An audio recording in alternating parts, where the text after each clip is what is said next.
Good evening, welcome to this new Sport Corner edition organized by Sport Citizenship. And tonight we have the pleasure to welcome Mr. Fisas, member of the European Parliament, and Mr. Stickler, who is the president of European Lotteries. Good evening. President, welcome. Could you present to the public of Brussels the importance of the European Lotteries, please?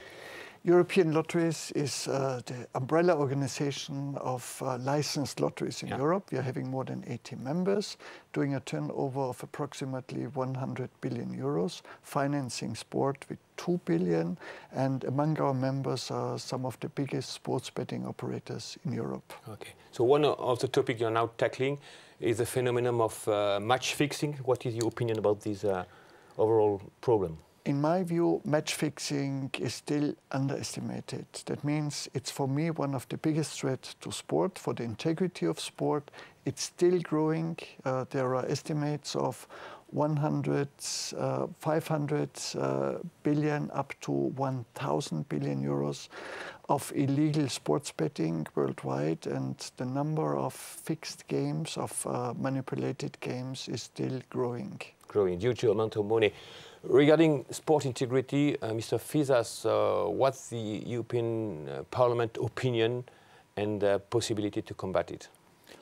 You know, first, I think it's a difference between match fixing, that is to arrive to some agreements, illegal agreements, of course, between teams, players, referees, officials too, and the sports betting that in some cases also they bet over some concrete sports topics.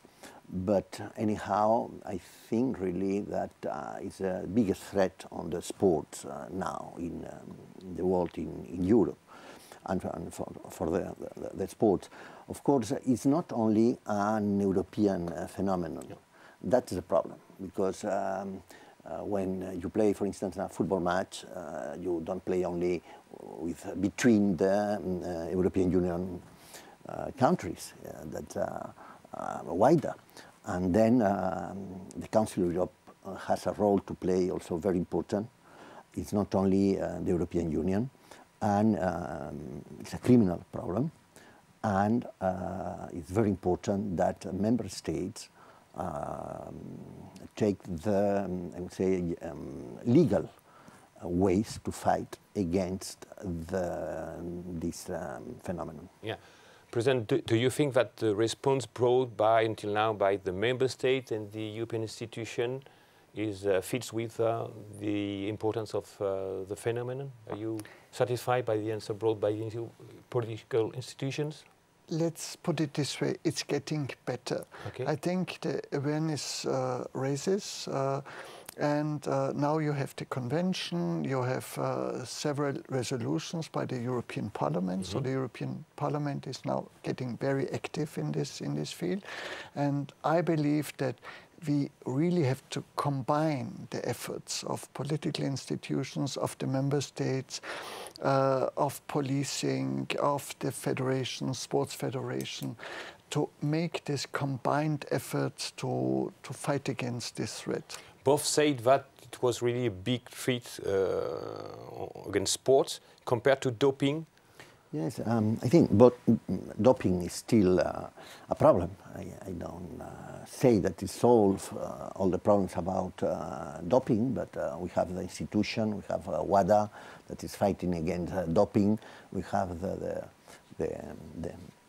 a way to fight against doping, and probably that is all the problem that institutions, the sports institutions and the member state have had time to fight against that.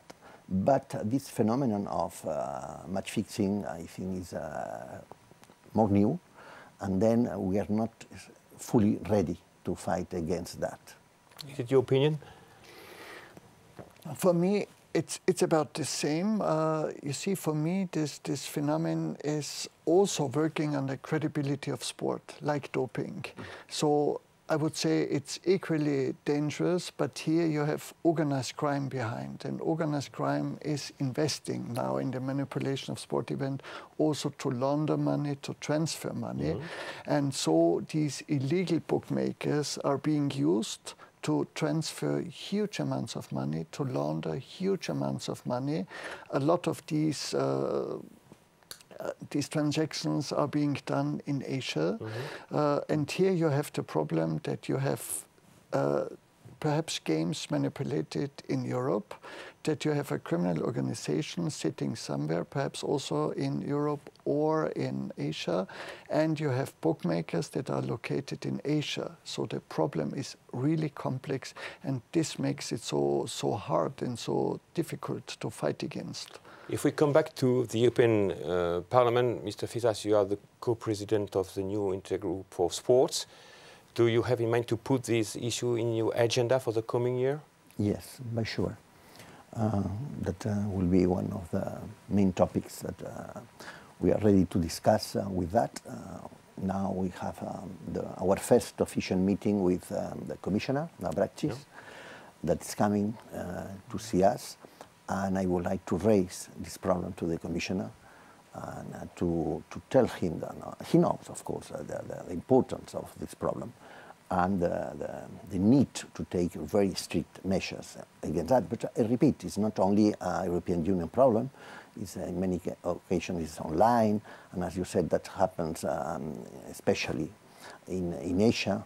Then it's not an easy solution, but we must anyhow to be conscious about the problem and to take the measures, to try to solve at least. President, you've put in place within the European Lottery a new tool for monitoring what you call global lottery monitoring system. Can you explain what does it mean? The World Lottery Association and European lotteries together have established a monitoring system that will come into place by the beginning of June. And you must imagine that you have to detect that a game is manipulated. And this can happen either by confession, that somebody confesses that he has manipulated, or the most effective way is to monitor games and to see certain deviations and certain strange developments of betting patterns. So a way to detect manipulation is to monitor. And now we have established this system, and it's the first global monitoring system. In all European it's not countries? only in Europe. We have also invited lotteries from Asia. So we have Singapore Pool among our members. We have Hong Kong Jockey Club. We have members in Africa, in Americas, so we are really global. And this allows us to really give alert if a game seems to be manipulated. Okay. And this is a really important step to avoid, or to find out at least afterwards, that a game has been manipulated, and then you can investigate and can undertake measures. Mr. Fisas, which tools does the European Union have to tackle this? I mean, the European Union by itself has not so many, but is to talk to member states, to take the right measures to control and to pass laws very strict. Do you think it's necessary to have a kind of harmonization of criminal laws and procedure between member states? For me, yes. It will be interesting to do that. You know, we have different laws in Europe. Some member states, I like, for instance, the French law on that case. And there's a law also that accepts that the property of the match belongs to the organizer of the match. I think that in part that can solve some problems, but not all the problems, because of course many of this betting is online, and then anybody can bet even over an event that is organized by another one. But anyhow, I think it's a sport problem, but mainly, I will say, is a legal problem, and the police must be very, very strict on that. And as Mr. Stickler said, this warning, I will say, about what happens of tricky or strange matches is important. Yeah. Are you in favor of having a common criminal offense? For me, it's important that you have a clear definition of a manipulation or even an attempt of manipulating a sport event. In many criminal laws, this is not the case, and we have sometimes really rather complicated definitions and how to tackle the problem. For me, also, the fight against illegal operators is crucial because you have the money is going there, and as I've said, these are huge amounts. But for me, the criminal law in most of the European countries does not really cover this case of manipulation or preparing a manipulation of a sport event. Because, as you have said, it's very hard to find out about the damage that has been done with such a manipulation and all this. And it would be so important that you have very clear definition in the member states about the manipulation. Maybe for conclusion in 2 words, the next steps, I would like to talk about the conventions of the Council of Europe, which appeal the member states to be mobilized. Are you happy with this initiative, and what is the future of this kind of initiative of the Council of Europe? Yes, please. For me, it's one of the most important steps with regards to the fight for sports integrity. What I would love to see is that more and more states sign. So it's not enough that 19 states so far have signed the convention. It's so important that we really should encourage member states and states to sign this convention because it gives the basis. Of course. And it would give such a big input in this fight against manipulation of sport events that it's more than needed that the majority of states sign and ratify it. Santiago Fisas, are you optimistic for this point of view? Optimistic.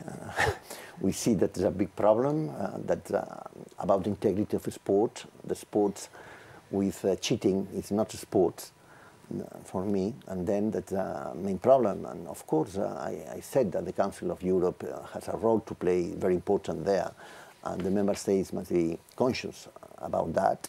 But not only that, I think it's another point very important, it's education. Education of players, that they must know that they are really doing something against sports. And then I think it's very important the role of even the sports people and on the sports rooms, on the changing rooms, where they are alone, and they must pass the message about that. They know what happens.